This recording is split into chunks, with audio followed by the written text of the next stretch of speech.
नमस्कार दोस्तों, मैं हूं एस्ट्रोलॉजर मीनाक्षी और आज के इस वीडियो में बहुत बहुत स्वागत है आप सभी वृश्चिक राशि वाले जातकों का, यानी कि स्कॉर्पियो ज़ोडिएक का। दोस्तों, मई के महीने में आप अपने जीवन में क्या कुछ बदलाव देखेंगे उसके बारे में इस वीडियो में बात करेंगे। दोस्तों, मंगल देव जो कि आपकी राशि के स्वामी हैं, जो कि अभी तक शनि के साथ युति बनाकर अंगारक योग बनाकर बैठे हुए हैं आपके 5वें भाव में, उनका गोचर होने जा रहा है 11 मई को। 11 मई को मंगल देव गोचर करेंगे अपनी ही राशि मेष राशि में, अश्विनी नक्षत्र में। अश्विनी नक्षत्र केतु का नक्षत्र है। ये नक्षत्र हीलिंग का है, चिकित्सा का है। तो जब आपके पहले भाव के स्वामी आपके छठे भाव में जाएंगे अपनी ही राशि में, और वो भी अश्विनी नक्षत्र में, तो आपकी हीलिंग होगी, फिजिकल हीलिंग होगी, मेंटल हीलिंग होगी, इमोशनल हीलिंग होगी। किसी तरह की डिप्रेशन, एंजाइटी से गुजर रहे थे, जो कि गुजर रहे होंगे क्योंकि शनि के साथ मंगल बैठे हुए थे, क्रोध ज्यादा बढ़ गया था आप में, तो ये सभी चीजें शांत होंगी क्योंकि मंगल अश्विनी नक्षत्र में बहुत ही अच्छे परिणाम देते हैं। इसके अलावा दोस्तों, शुक्र भी रोहिणी नक्षत्र में चले जाएंगे। रोहिणी नक्षत्र में चंद्रमा उच्च के होते हैं और शुक्र यहाँ पर बहुत अच्छे परिणाम देते हैं। रोहिणी नक्षत्र क्या है दोस्तों? रोहिणी नक्षत्र ब्यूटी का है, ग्लैमर का है, नर्चरिंग का है, नॉरिशमेंट का है। इसके अलावा म्यूजिक, आर्ट, ये सभी चीजें रोहिणी नक्षत्र में ही आती हैं। रोहिणी नक्षत्र दो लोगों के यूनियन का है, दो लोगों के मिलने का है, आकर्षण का है, मैनिफेस्टेशन का नक्षत्र है रोहिणी नक्षत्र। इसके अलावा दोस्तों, 15 मई को सूर्य और बुध एक साथ आपके 7वें भाव में वृषभ राशि में प्रवेश कर जाएंगे। तो आइए जानते हैं कि इन सभी समीकरणों का क्या रिजल्ट देखने को मिलेगा मई के महीने में आपको आपके जीवन में। दोस्तों, मंगल आपके छठे भाव में रहेंगे तो 11 मई के बाद आप शत्रु हंता बन जाएंगे। आपके शत्रुओं की हिम्मत नहीं होगी आपका कुछ भी बिगाड़ने की, क्योंकि यहाँ पर बैठे मंगल आपके शत्रुओं को बिना आपके कुछ किए ही इतनी बुरी तरह से हराते हैं कि आपको कुछ करने की जरूरत ही नहीं पड़ती। यहाँ बैठे मंगल घातक हो जाते हैं आपके शत्रुओं के लिए। मंगल अपनी ही राशि में आपके छठे भाव में रहेंगे। छठा भाव आपके डेली रूटीन का भी होता है। तो अब आप अपनी डेली रूटीन पर ज्यादा ध्यान देंगे। आप अपनी रोजमर्रा की जिंदगी को एक कर्मबद्ध तरीके से चलाने की कोशिश करेंगे। आप एक रूटीन फॉलो करने की कोशिश करेंगे, जिससे आपकी फिटनेस भी बढ़ेगी, आपकी हेल्थ भी अच्छी रहेगी और आप मानसिक रूप से भी ज्यादा स्टेबल रह सकेंगे। इसके अलावा क्योंकि छठा भाव डेली के इनकम का होता है, आपकी रोज की आमदनी का होता है, और मंगल जब यहाँ अपनी ही राशि में रहेंगे तो आपकी रोज की आमदनी भी बढ़ेगी, डेली इनकम आपकी बढ़ जाएगी। लेकिन यहाँ पर बैठे मंगल आप पे लोन का दबाव ज्यादा बढ़ा देते हैं, कर्ज का दबाव ज्यादा बढ़ा देते हैं। तो लोन उतना ही लें जितना आपको जरूरत हो, जितने की जरूरत हो आपको। ज्यादा शो ऑफ के लिए लोन ना लें, नहीं तो कर्ज का दबाव जो है वो आप पर बढ़ सकता है। अब बात करें दोस्तों शुक्र की। शुक्र आपके 7वें भाव में रोहिणी नक्षत्र में रहेंगे। अब जैसा मैंने कहा कि रोहिणी नक्षत्र जो है वो यूनियन का है, दो लोगों के मिलने का है, तो आपके विवाह तय होने की संभावना बढ़ जाती है। आपका विवाह तय हो सकता है, आपका विवाह हो सकता है। इसके अलावा पति पत्नी के बीच जो संबंध है वो भी मजबूत बनेंगे, इमोशनल बॉन्डिंग बढ़ेगी आप दोनों के बीच में। पति पत्नी एक दूसरे के प्रति आकर्षित भी रहेंगे क्योंकि अट्रैक्शन का भी नक्षत्र है रोहिणी नक्षत्र। इसके अलावा आप आपस में अच्छा समय बिता सकते हैं, एक दूसरे की फाइनेंशियल हेल्प भी कर सकते हैं।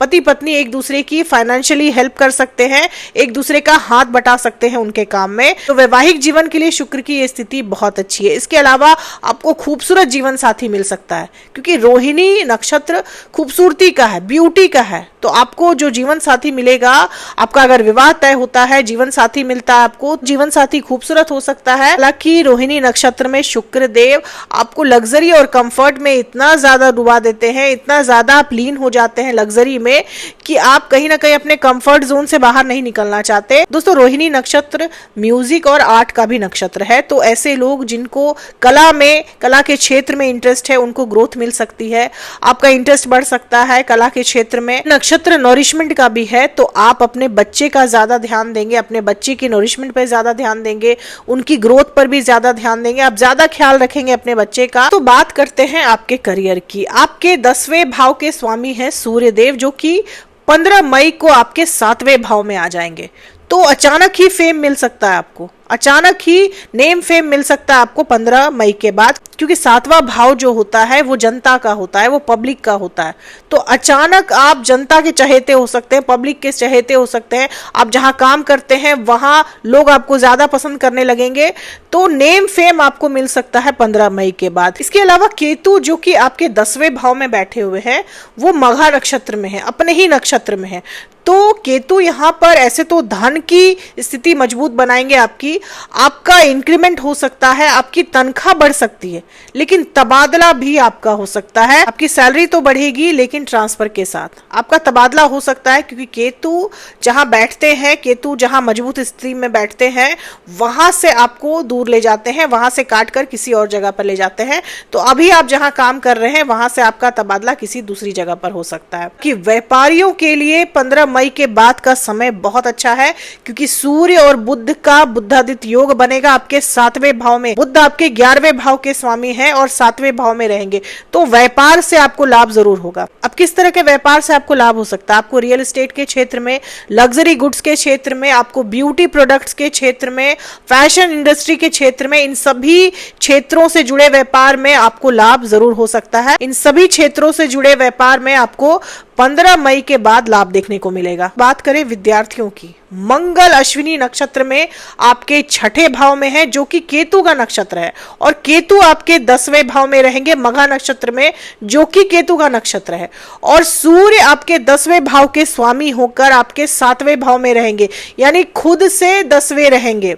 ये सभी स्थितियां बताती हैं कि जो विद्यार्थी मेडिकल की तैयारी कर रहे हैं, मेडिकल की परीक्षा दे रहे हैं, उनके लिए ये संयोग बहुत अच्छा है, क्योंकि अश्विनी नक्षत्र ही चिकित्सा का नक्षत्र है और मंगल यहाँ पे आ जाएंगे आपके 6ठे भाव में। ये सभी परिस्थितियां कहीं ना कहीं आपको मेडिकल लाइन में सफलता दिलाती है, आपको चिकित्सा के क्षेत्र में सफलता दिलाती है।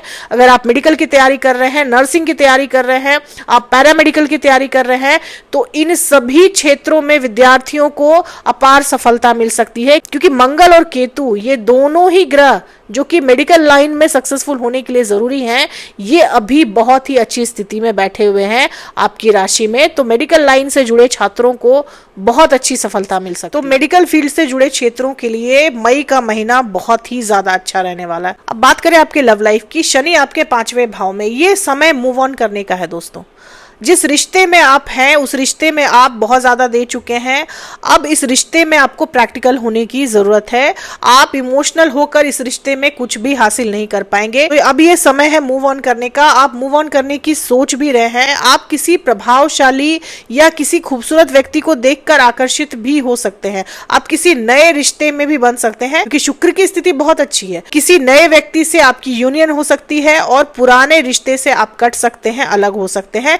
इस तरह की परिस्थितियां अभी आपके लव लाइफ में बन सकती हैं। अब दोस्तों सावधानी और उपाय की बात करें, सावधानी आपको ये रखनी है दोस्तों कि इस वक्त कोई भी बहुत बड़ा कर्ज आपको बिना सोचे समझे नहीं लेना है, नहीं तो चुकाने में परेशानी हो सकती है। इसके अलावा क्रोध पर भी नियंत्रण रखना है। और उपाय की बात करें तो आपको नाम जप जरूर करना चाहिए।